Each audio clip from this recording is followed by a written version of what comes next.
When we return to our planet, the High Court may well sentence you to torture. He likes movies, we like movies. SeptumSin versus the world.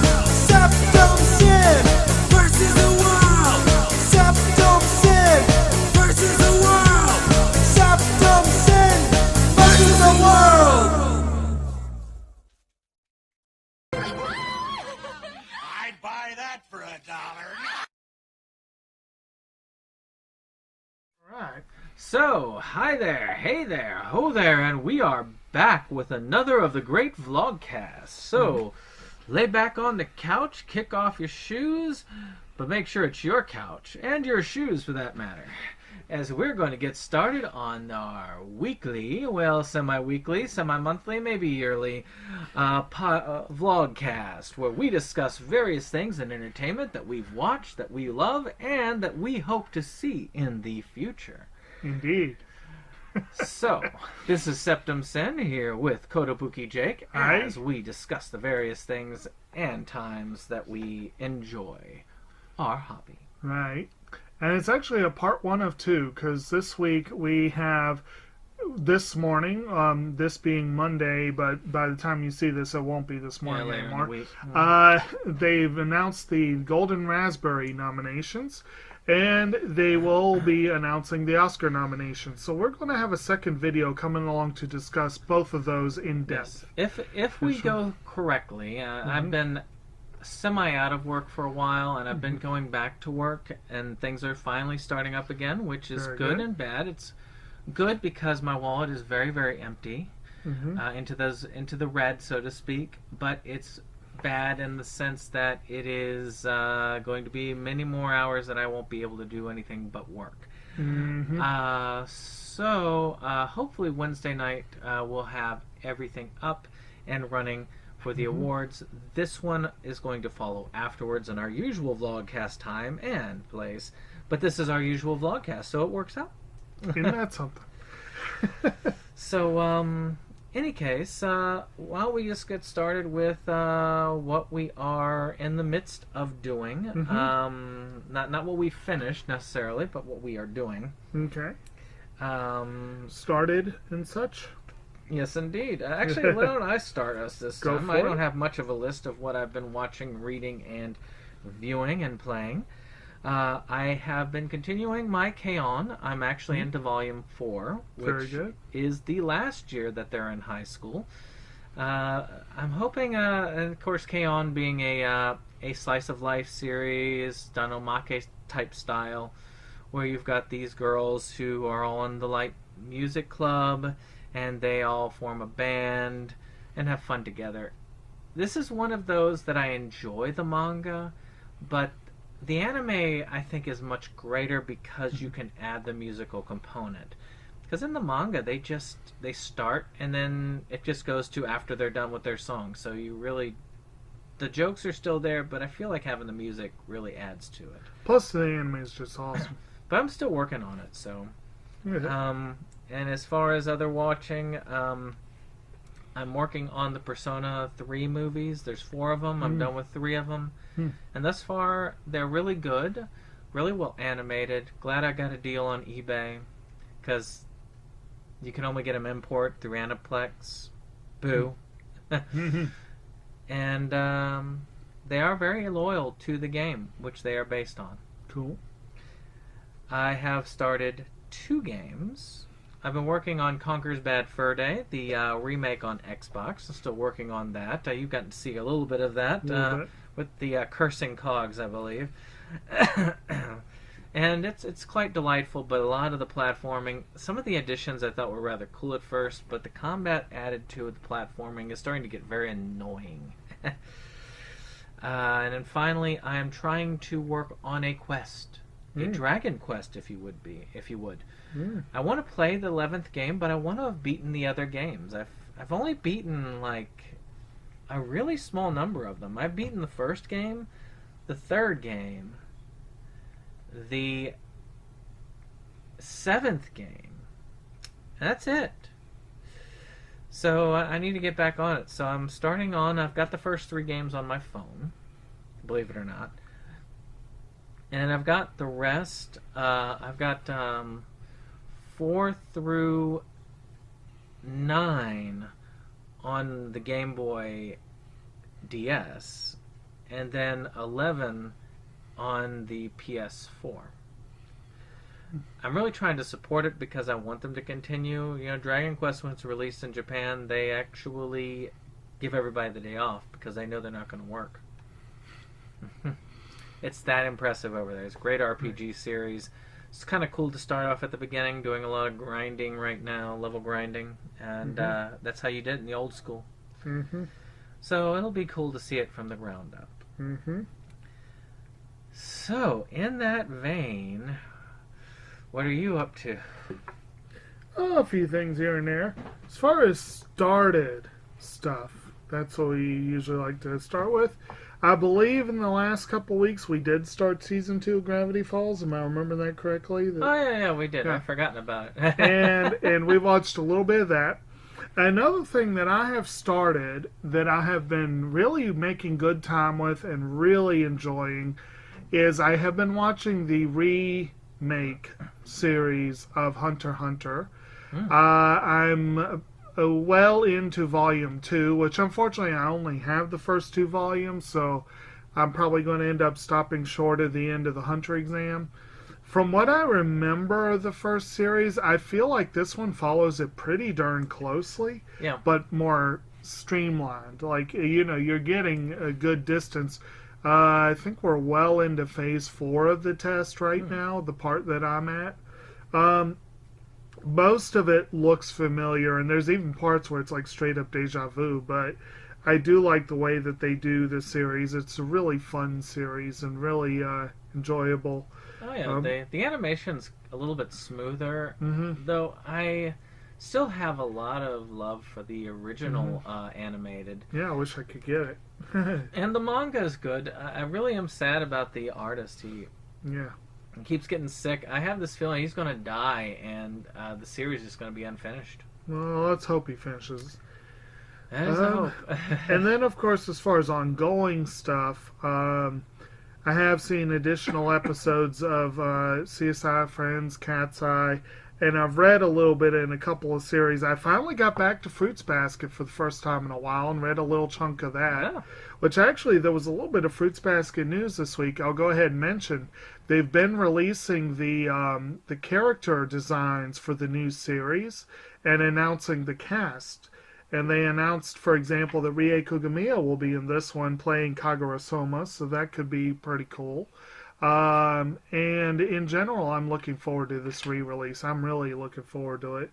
And I also read a little bit of the Rebirth Teen Titans series. I read a little more of that. They have managed to have a few parts that make me chuckle. Normally, I would not even remotely think that I could ever credit Damian Wayne for making me laugh. Usually the dude just pisses me off. But they actually played off of that. There was a part where the Aqualad was trying to get him to understand something using Dumbo as an example. You know, like Dumbo holds the magic feather sort of thing. And he's like, oh, so this is like Dumbo's feather, and Robin has no clue what he's talking about. And then he's like, you know, and he explains the whole little thing, and Robin just looks at him, serious as can be, I don't speak Disney. And I'm like, okay, that was a good line for him. But anyway, so that's what I've got for the ongoing and started. I got a lot of watched and read, actually, so you can... Why don't we start with things that I know we've watched together? There have been a couple. And you've got many more than I do, so I'm going to... so won't we get those two? I know that we've had... we both saw Aquaman in theaters. Yep. And was that this time period? Over the last 2 weeks. Oh, I forgot to put that down. So we both watched that. Okay. And that's Cinebistro, which is a great place where you can get some dining in and get a lot of fun stuff going. And I do enjoy dining there and watching a movie and just relaxation. And it was fun. I really wanted to see Vice, Right. Or Beale Street, or one of the ones that were up for Oscars. I really wasn't all that charged up for Aquaman. I mean, I wanted to see it, but it was not my priority. Yeah. But I was overruled, and we ended up seeing Aquaman because certain people were in love with Jason Momoa's pecs and had to watch that. So yes, that is the only reason. Now, I will admit, I did not at all mind seeing Amber Heard with brilliant red hair on the big screen. Did not mind that one bit. It was pretty. Yeah, I will admit, Aquaman was better than I expected it to be. Yeah. And it was pretty good overall. Again, I understand his point. I want to see the Oscar bait films right now, and there's no way in hell Aquaman's getting more than a couple nods, and I'll be surprised if it gets that many. So, we'll see. But I actually went back. I'll go ahead and say, since you did that, I'll go ahead and say I went right back to the theaters the next day. I think it was the next day, or yeah, it was. It was the next day. And I got to see the new film from Studio Ponoch, which is called Modest Heroes. Nice. It's actually an anthology film, and it is very much an anthology film. The films are separate. You've got the first one is called Kanino and Kanini, and it's by Hiromasa Yonebayashi, who directed When Marnie Was There and The Secret Life of Arrietty and Mary and the Witch's Flower. The second one and third one, I can't remember the director's names right offhand. I meant to write them down. I apologize. But the surname of the second one, his name is Isobe, but I don't remember his first name. But that one was really good. It was called Life Ain't Gonna Lose. And he is a long-time collaborator of Isao Takahata. And Takahata was actually going to do a film for this anthology. And then he passed away before they got past the storyboard phase, if even that far. So Isobe stood in, and I don't think they were both originally going to do a film, but he ended up doing one himself. And then Invisible is the third film, and it's by, I can't remember the name, but the guy is a long-time collaborator of Hayao Miyazaki. He's one of his chief animators. And then technically there's a wraparound that's not really a film so much as an animation that is considered separate in terms of the credits. But yeah, but anyway, the Kanino and Kanini is about two crab children. They are anthropomorphized crabs. And it's a gorgeous film. There's almost no dialogue. Almost none. It reminded me of those Lego games, actually. Like Cat Soup. But it's surprisingly touching for such without there's almost no dialogue. Gorgeous music. The animation is phenomenal. Life Ain't Gonna Lose has much more of that painterly feel that Takahata's known for. And it is about this kid who is deathly allergic to eggs. And his mother, who's really close to him. And it's just a real simple slice of life story about a health problem that oftentimes you don't see depicted on film. Or at least not this clearly. So they did a really good job. I love that one. And I love the first one too. Invisible kind of didn't really grab me as quickly, but I really loved the way it ended. But basically it's about this dude who's invisible. And it's not just what you would normally think it's like he literally, most people just don't even notice him. He has become invisible because no one knows he's there. No one cares that he's there. And so it was a neat little film.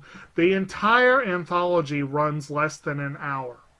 So there might be some who would feel gypped to go to the theaters for less than an hour. Yeah. But essentially, I got to start the year off with 3 really good short films. So, yeah, I think that was worth the cost of admission. You know. I am jealous about it. I went to try and see one of them. But several of the ones I was trying to see at the time, they were already out of the theaters. And it's kind of sad because I probably won't be able to see a lot of the stuff before Oscar time. Right. But speaking of Oscar-level films, another one that we saw at around the same time for the Movies Galore discussion was Frozen. Oh, yes. And not the Frozen that we all know. But this was last week's discussion. Yes. This week's also will cover as well. But last week's discussion was on this film, Frozen. It's a horror film about these people that get stuck on a ski lift. IMDb does not say it's horror. I think they called it survivor drama or something like that. Well, it's debatable. It's horror, in a way. I mean, it's really hard to watch at points. Oh, jeez. But it is a interesting film and a study. To me, it's a study. It's by the same person who did Hatchet, of all things. And it is nothing like Hatchet. And not the Gary Paulson Hatchet. No. But again, it was an interesting discussion. You should check it out. Again, Movies Galore, great discussion, great information. Can't recommend it enough. Of course, sub us first, but then go to them. And speaking of Movies Galore, this week we will be covering, by the time this airs, we will have covered Stanley Kubrick's The Shining. And to prepare for that, we watched The Shining over the weekend, along with a documentary by Vivian Kubrick called Making The Shining. Yeah. And it was actually a pretty interesting documentary. It was interesting seeing Kubrick in action, because he was such a famous recluse. I was surprised he let them do a documentary like that. Actually, that was the only thing one of the only times he did, because he was fine with her doing that documentary. Right. But that was...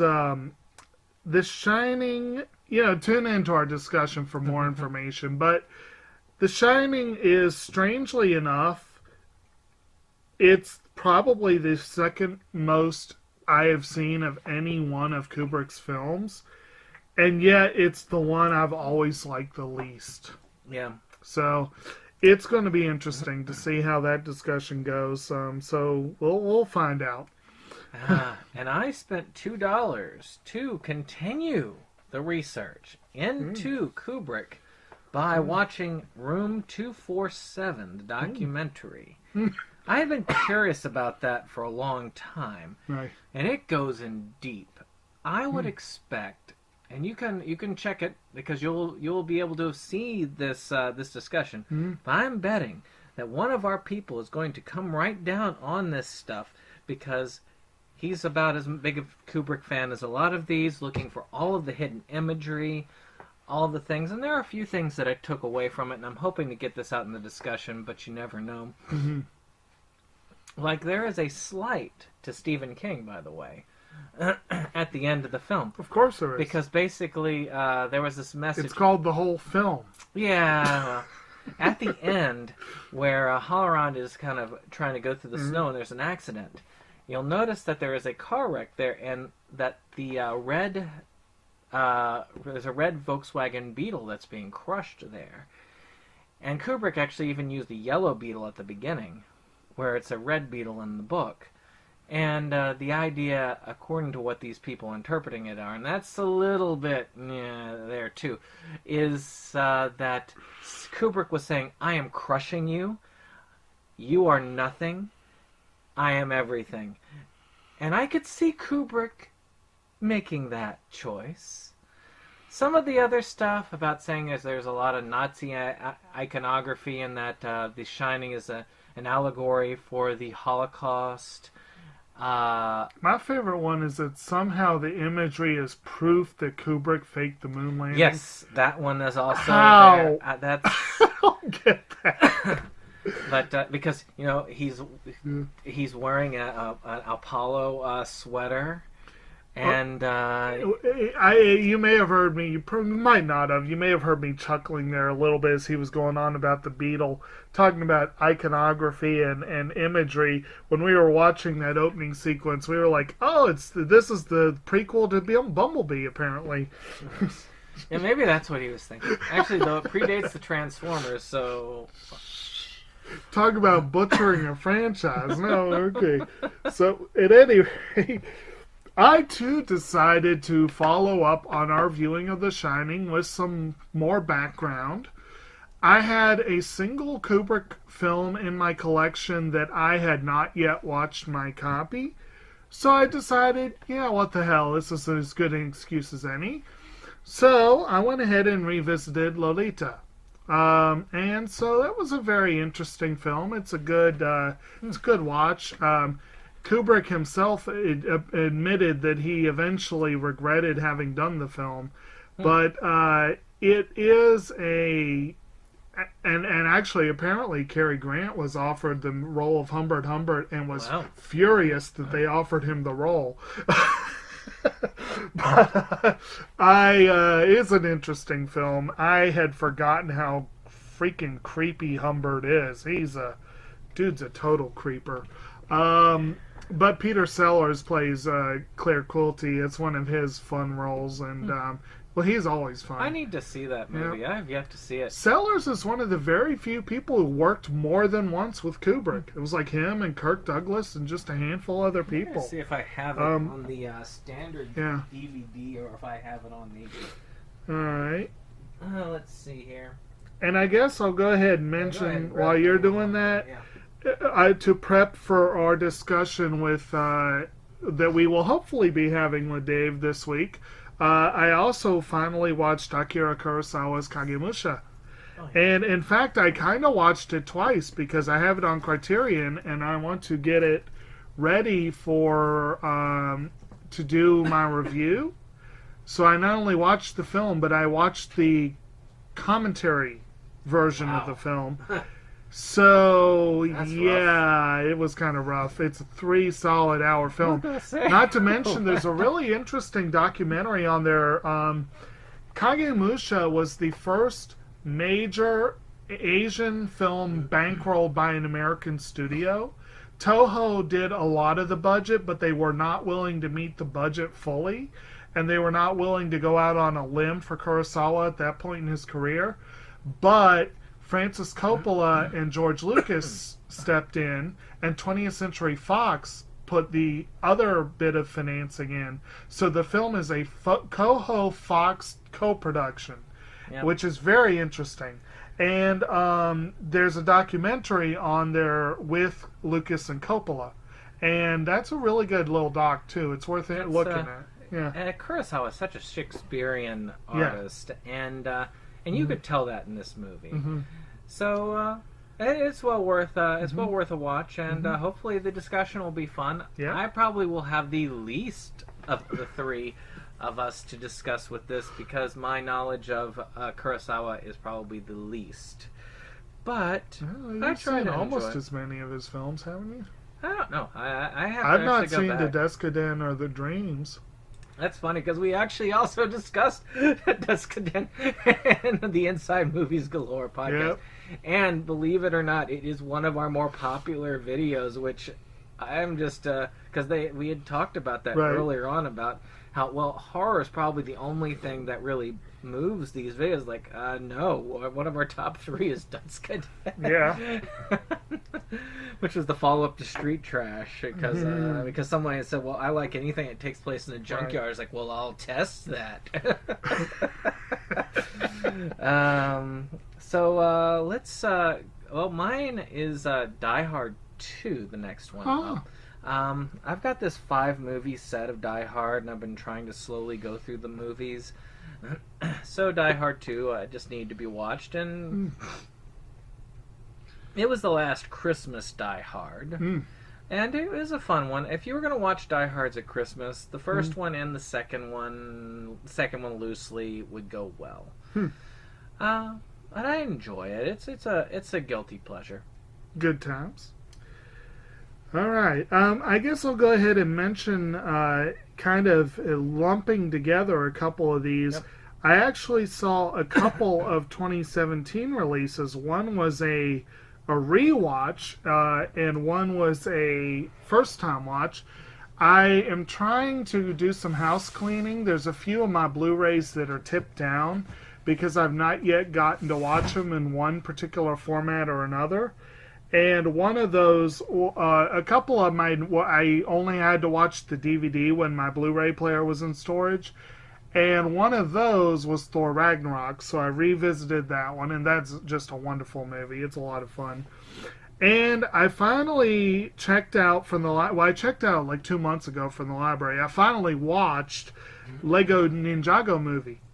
And it's actually a lot of fun. It was a lot better than I expected it to be. I own it, but I've yet to see it. Yes, it's a lot of fun.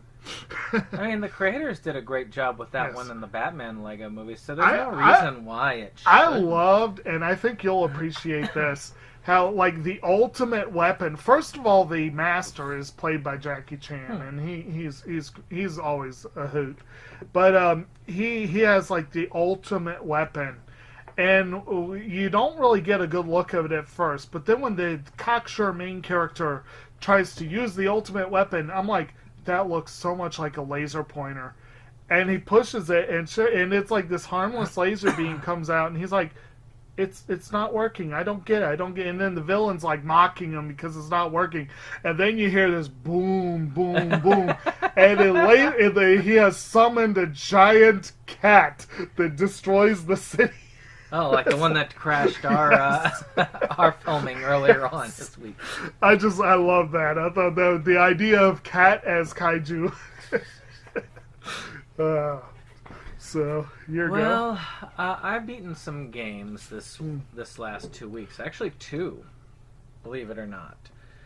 The first one is Fallout 4. I have finally beaten it. Now, I don't really say any of these Bethesda titles can be truly beaten, because to me, the only way you could really beat a title like that is not just go through the main story arc, which is the traditional way of doing it, but to also take out and go through all the quests, do all the quest lines. But that could take years. And I've been playing it for, it seems like, years now. And it's hard. It can get you sucked in. But I finally defeated the main quest line. Now, you can go with different factions. You're this guy in the future, and the bombs are ready to drop. So you get sent into this shelter called a vault, and then you're frozen, because the vaults are actually, a lot of them are these insidious experiments where they mess with people and use the nuclear holocaust as a way of doing that. So you wake up 200 years later and find out that this person has killed your wife and kidnapped your son. So you're on a mission to find the kidnappers, and then get distracted right away and just go do all the other things, like like try to join the Synth Railroad, which is saving synthetic humans, or going to Nuka World, where you get to go to an amusement park and join some raiders and trying to take over the park, or just one of many various side quests. It's a very entertaining game. I love the Fallout series. I loved 3 and I love New Vegas more because it's a lot less repetition, and 4 is a lot more about, building settlements and kind of making your own fun. It's similar to Fallout 76 in a lot of ways, but it does have a lot more of a narrative to keep pulling you in. And I really liked the 3 in New Vegas because it was a lot more tongue-in-cheek, the humor, and you miss that a lot more in Fallout 4. But it's a great game series. I've loved all the ones that I've played so far, and even the isometric ones, though they're a lot harder for me to navigate. So I would recommend people checking it out if you have a chance.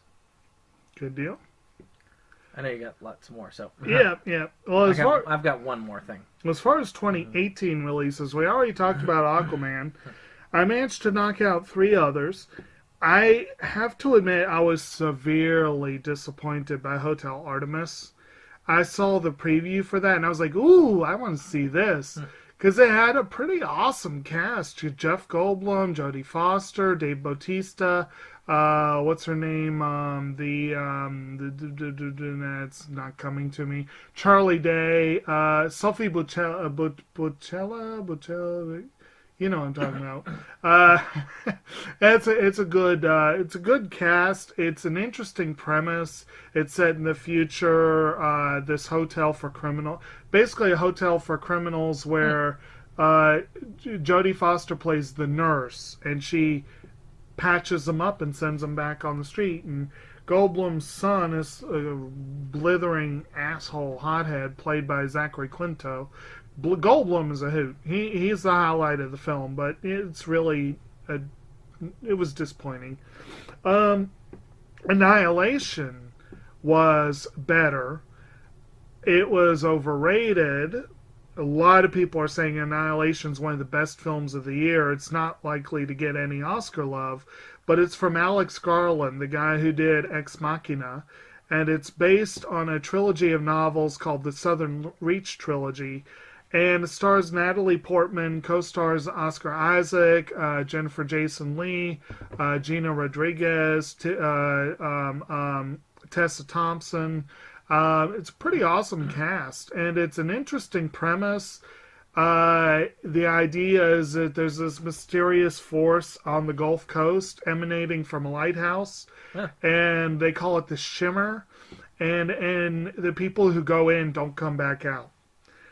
And Isaac plays the husband of Portman's character, and he does come back, but he's very changed, and he does not live long. And they go in, to find out what's going on. And it's a really weird movie, really interesting. I liked Ex Machina a lot better, but I will admit Annihilation was fascinating. I don't agree with the people who say it's one of the best of the year, but it's worth a watch. And another one that no one heard of, that came and flew under the radar, and I wanted to see it just because it intrigued me, and that was a film called Oh, Lucy. And it's produced by Adam McKay and Will Ferrell, and it stars Josh Hartnett, and Shinobu Terajima, I think is the name of the main actress. And her niece, Mika, is played by the very cute young lady whose name escapes me. But she played the hot girlfriend of Negasonic Teenage Warhead in Deadpool 2. Okay. So she is a very attractive young lady. And from what I've seen so far, good actress. I can't wait to see more. I just can't remember her name, and I feel really bad about that.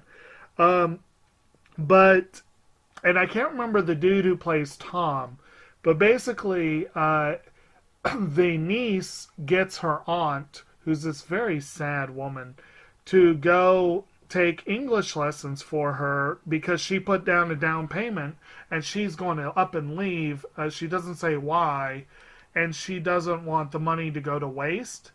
And it turns out the class is being taught by this guy, John, who's played by Josh Hartnett. Mm-hmm. And then he vanishes after Lucy and this guy, she calls herself Lucy in class, and Tom, who's also kind of a sad sack, who's trying to learn English, John up and vanishes.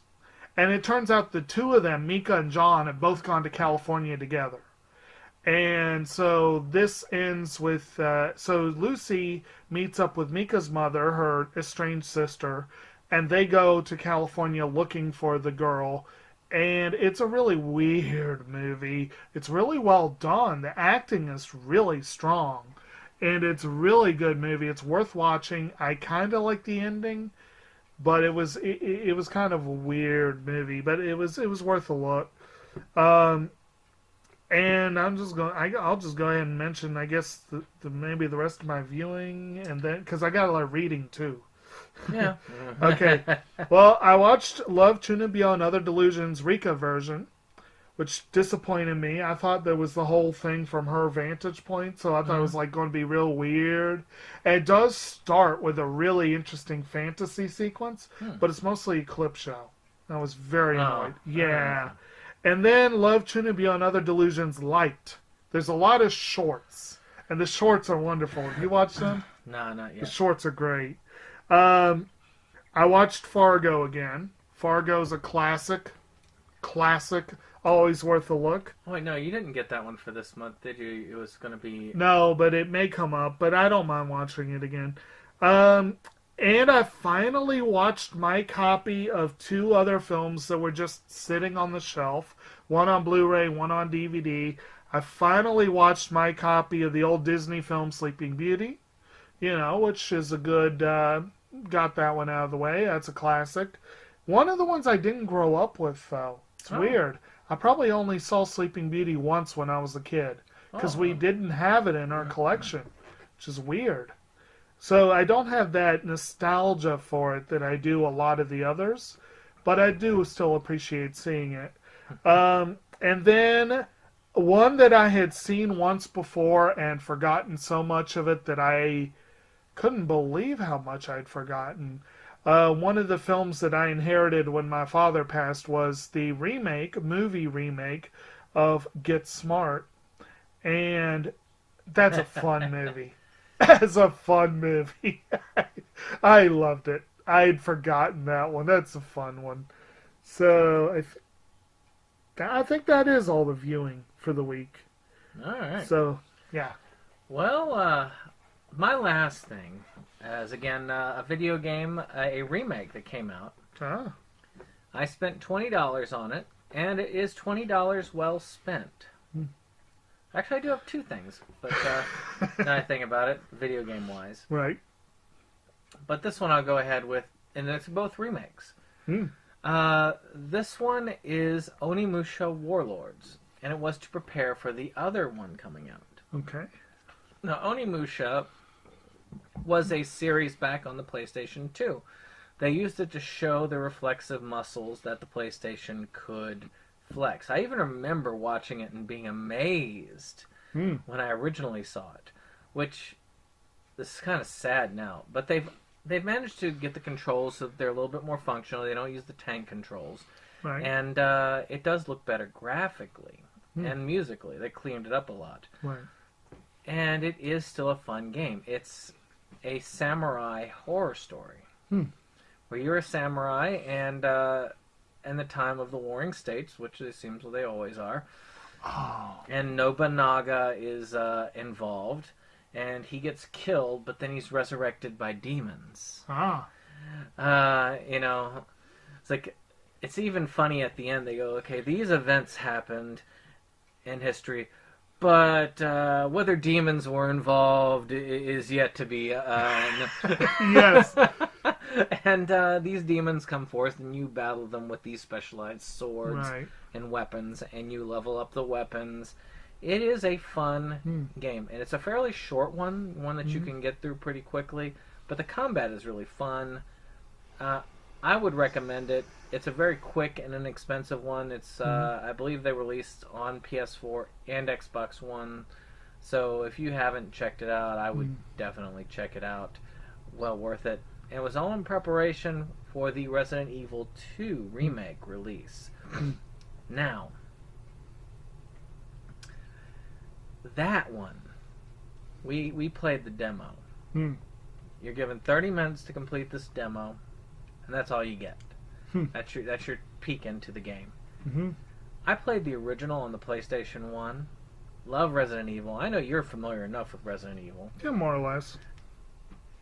This is a full remake. There's a difference between a remaster like Onimusha and a remake like this one, which remakes the second one. It is gorgeous graphically. Nice. And there were some jump scares that actually took me aback a little bit. And this is just a 30-minute demo. I could feel a lot of that returning, and we look forward to it. It releases this weekend. Me and my wife have some time that we're going to spend together on the couch watching this thing on the 4K TV and playing it through. Good times. And probably dying a lot. Good times. And that's everything for me. All right. Actually, you reminded me of one other viewing that I forgot because you mentioned something that I meant to talk about.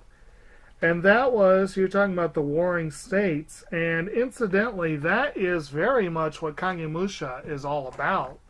That takes place during that time where your main character is Shingen. I can't remember the other surnames. Shingen, and then you got Yasu and Nobunaga are the other major warlords in that movie. But it's funny that you mentioned that you had multiple projects in that, because I watched Kagemusha and I was thinking, okay, this is as good an excuse as I'm going to get. I said with Thor, I was trying to clean up some of the stuff that was tipped over on my shelf. One that was tipped over because I had not yet watched the Japanese dub was Batman Ninja. So I did watch the Japanese dub of that one, and it is quite good. I enjoyed it. But that, of course, took place, in a sense, during the Warring States, a very, very different version of it, obviously. And also, I mean, I know, like, anime and manga come back to this period again and again and again, and video games again and again and again. And I've known the name Nobunaga for a long time. I mean, you know, you've got that series called The Ambition of Oda Nobunaga, and there's a whole bunch of others, but I never made the connection. But now I'm wondering, in Love, Chunibyo, and Other Delusions, Rika calls her possessed eye Wicked Lord Shingen. Yeah, there you go. I'm thinking she named it for this guy, and I never made that connection before. If anyone knows better, let me know. But but anyway, I did have some reading this week. Believe it or not, well, 2 weeks. Believe it or not, in the last 2 weeks, I read 4 novels. And most of them are very short, but I will try to be relatively brief. The first one was Lois Lowry's Son. It's the 4th book in the Giver Quartet. It's the one that ties it all together. It actually, it really does answer the questions that were lingering in my mind of what the heck is the relationship of all of this stuff. And it's fairly fascinating because the protagonist, Claire, is the only one of the 4 major protagonists who doesn't have special powers. But in a way, she's Batman. She actually makes herself superhuman in the middle of the novel by just dedication. Basically, I don't want to go into too many details because it might be spoilers for the series, and because, you know, we're running long and I don't want to take forever. But I actually really enjoyed this series. They're all quick reads. I read 3 of the 4 books in 1 sitting. This one I read in 2 sittings because it's a little longer and time just worked out that way. But that was a really good one. It's really worth reading. It's a futuristic sort of dystopia kind of story. And like I said, if you read the whole thing, it ties it all together. There's still a jarringly abrupt change between The Giver and Gathering Blue, but, you know. Anyway, the next one, tying in, and I still don't know why the Great American Read only listed The Giver and not the whole series. But I did knock out another book on the Great American Read. And having read it, I'm wondering if I didn't read it before. But I read Paulo Coelho's The Alchemist, which, of course, is a very enjoyable book, very well done. It's basically a parable. It's a very quick read, extraordinarily quick read. So that is very much worth reading as well. And I've got one more knocked off of that list, which is really cool. Another one that was just as short that I did read in 1 sitting was the new book by Stephen King, Elevation. Have you read that one yet? You might enjoy it. I'm still working on Insomnia. I think you could read Elevation in a week. You're really setting the bar. You're setting the bar high. Hey, I read it in about 2.5, 3 hours, so you know it's like this big. But basically, it's surprisingly, because it does have supernatural elements, but it's very upbeat. It does not. Basically, the main character is this 40-something like he's like a graphic designer or some such thing, advertising exec. I don't remember exactly. I know he works from home, and he's just, he's a little thick, he's put on some pounds over the years and what have you, and one day he starts realizing that when he gets on the scale, the weight's going down, but he looks the same. And the weird thing is, no matter what he's wearing, no matter how heavy it is, it does not change his weight one bit when he steps on the scale. And he goes to a friend of his who's a retired doctor and tells him about it, and they kind of start this little kind of impromptu it's sort of scientific analysis, but off the books, Meanwhile, he has these two neighbors who are a lesbian married couple in a very, very conservative town in Maine. And he is one of the few people in the town that never even noticed the issue. And when he starts to notice that, wait, this town is being awful to these two, he makes it his goal to... So he's got this thing where he's losing all this weight and he has no idea what's going to happen. But instead of freaking out about it, he's like, okay, I'm going to take my time left and make things good for the people in my life. And it's a real uplifting book, and it's real interesting. And like I said, super quick read. And then the last one that I read, I did read Kevin Kwan's Crazy Rich Asians. And it's pretty fun. And I think they changed up a lot at the end, but from what I remember of the movie, I think the movie was pretty faithful to the book.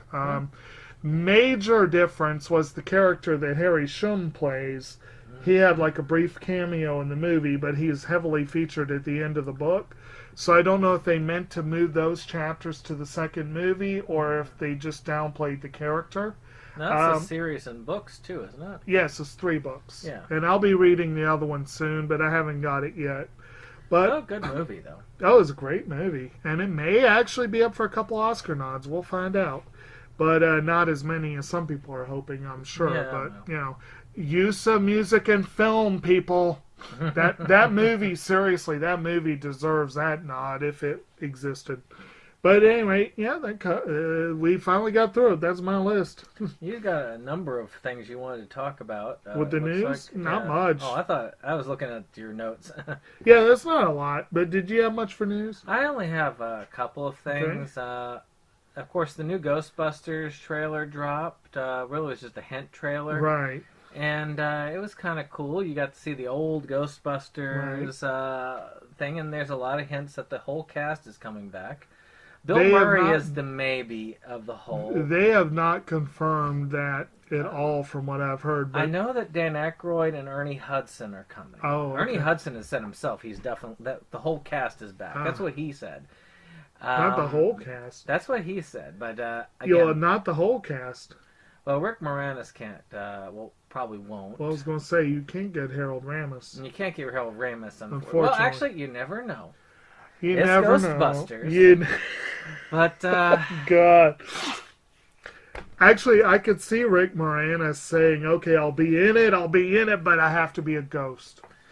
I could see Rick Moranis may or may not. I mean, he did do that one to. He did step back into the Dark Helmet persona for a scene, so he might be ready to go back. I mean, his children are grown, so there's no real. The reason why he left really is to that point was just to step back to family life. So he might. He might. You never know. Now, that was one of the items I had, too, that apparently they're calling it a secret sequel. And they say there's even rumors that it's going to center around some children to market on the Stranger Things type of vibe. I don't know. To tell you the truth, I only considered the first Ghostbusters movie great. Mm-hmm. By any means. The rest were mediocre at best. I really considered the second movie and the remake about on par with each other. And, I enjoyed the remake more than the second one, but yeah. See, the second one at least, I don't know. There's just that. Again, that's nostalgia more than anything else. But I consider them both meh movies. They were not bad, Right. but they were not great. Matter of fact, speaking of that, Leslie Jones is speaking out about it, Yes. and she is not very happy. She is about not it. happy. I'm not going to read the tweet, but essentially she's saying, this is worse than something that Trump would do. Nah, I don't know about that. That's what she said in the But tweet. yeah, But it definitely, she is not happy. the concept of basically, again, it's that bringing it back to political. That concept of, well, you see, it's because they're going to put all men in it, and then it's going to do better probably, and then they're going to say, well, see, men do better than women at film. And I'm like, I don't think that's anything to do with it. Personally, I think what they should have done in the first place is they should have done a continuation. They should have done a Ghostbusters 3 in the first place.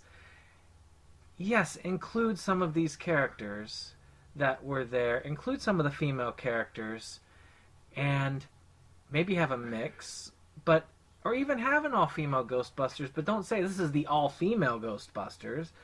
Yeah. Say, this is a thing, have it sort of be that in the same universe.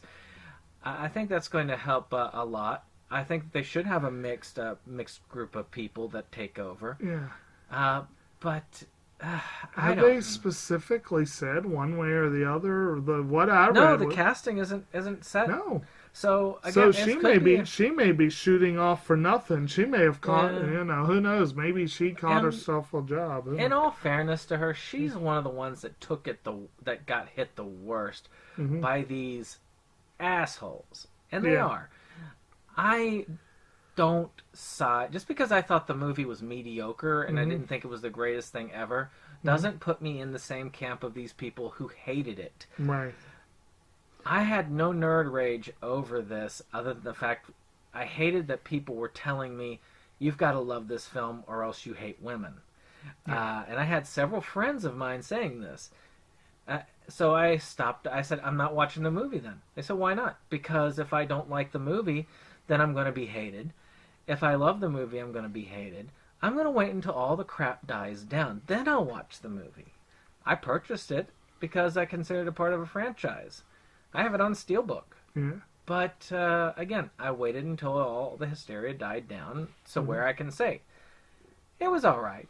Mm-hmm. And not be jumped on for it. I don't like that anger. Right. So I don't support that anger. I don't live with that anger. Though the one thing I didn't like about Leslie Jones's character is if you're trying to make this a political piece of equality and they're playing a racial stereotype, which is what I hated about that. It's like, why do you have to make the one African American character Mm-hmm. the street person? The person who, like, she's got the street smarts. Yeah.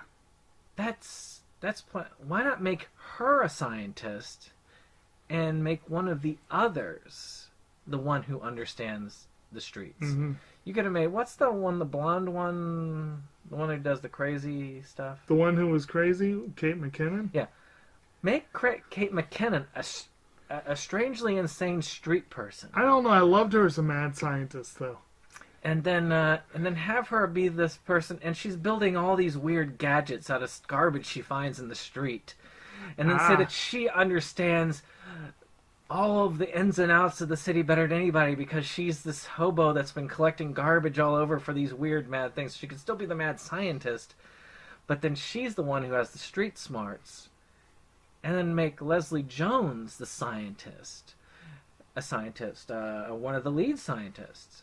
Well, maybe not her, but, the African-American person that you're putting in there. I don't know, though. I be careful what you wish for. You're talking about a kooky, street-smart blonde. They could have made her Phoebe. But, well, personally, I didn't like her character anyway. But I think that really and truly, the bad thing about that movie was it was politicized so much. Yeah. And that was due to the nerd rage. Yeah. The whole group of people like, we don't want girls being Ghostbusters. Crowd. They're the real assholes in all this. And as I've said before, one reaction creates an equal opposite reaction. Right. And that's what you got, which was the other people saying, no, this is a feminist masterpiece. And meanwhile, those of us who are actually trying to watch the movie and see whether it's good or not are kind of like, we don't want to say anything. Now, one very important thing to note about the new one that I am excited about is that the original director, Ivan Reitman, will be producing, and his son Jason is directing. And Jason Reitman has directed some pretty sweet stuff, so I'm looking forward to that. I'm going to be curious. I don't know whether I'll see it in theaters or not, but I am curious. I want to see more about this first beforehand. Well, speaking of controversy, one of the main things that I kept reading about and again and again and again and again the last couple of weeks was this new documentary, Surviving R. Kelly. That was a big thing in the news. Oh, God. he really... he really did not like that documentary. You think? I can't imagine why. I can't imagine why. And another thing, I actually wrote this down partly because I read about it right after Ghostbusters, and I was like, you're talking about what Bill Murray's up to? Bill Murray will be reteaming with Sofia Coppola, his director in Lost in Translation, and he and Rashida Jones will be starring in a film called On the Rocks. And the idea of him doing a movie with Rashida Jones is already pretty awesome, but the idea of him doing another one with Coppola, if it's half as good as Lost in Translation, it's going to be sweet. Murray's a fun actor. Yeah. He can be hit or miss at times, but he is always fun. I was amused by his cameo in Get Smart. I'd forgotten it. I knew he was in it, but I'd forgotten what it was, what the role was. And the last thing I had is just a little thing, but it makes me happy. It makes me smile. Just because I'm watching Cat's Eye right now. Did you see the trailer for the new City Hunter film? No. I didn't realize there was a new City Hunter film until I saw this little news item. It's first one in a while, isn't it? I'd heard about the new film, but it's been a while. Did you know it was the same author that did both series? Oh. Yeah. And apparently Cat's Eye will be in the new City Hunter film. Yeah, I've heard. And they... they're in the same universe. So well, that's what I'm saying. Same creator. But, so I did not realize that, but I don't know what role they'll play in the film. The trailer just shows them showing up and throwing the card, and they actually play the theme song from the old 80s TV series. But that's it. It doesn't really say what part they have in the show. But I'm looking forward to that. I like the idea of seeing these really old anime, seeing them dressed up with newer... It's still the same visual aesthetic, but with much better animation. So it might be kind of fun to see that, you know. Some of these old ones did have something to them. Yeah. Well, we're right at an hour, so I think this will be a great time to end it. Of course, remember to subscribe. We are very close to 100. Yeah. We got up to 97. We might not be after this, but we are up to 97 subscribers as to my last count today. And I am hoping we can get to that 100. And check out all the fun stuff this week, because there's a lot. I mean, we got our usual pickup video. We got our usual new releases video. We will have that video commenting on the nominees. I posted, finally, after a long wait, I finally posted the second film in my Criterion Review series.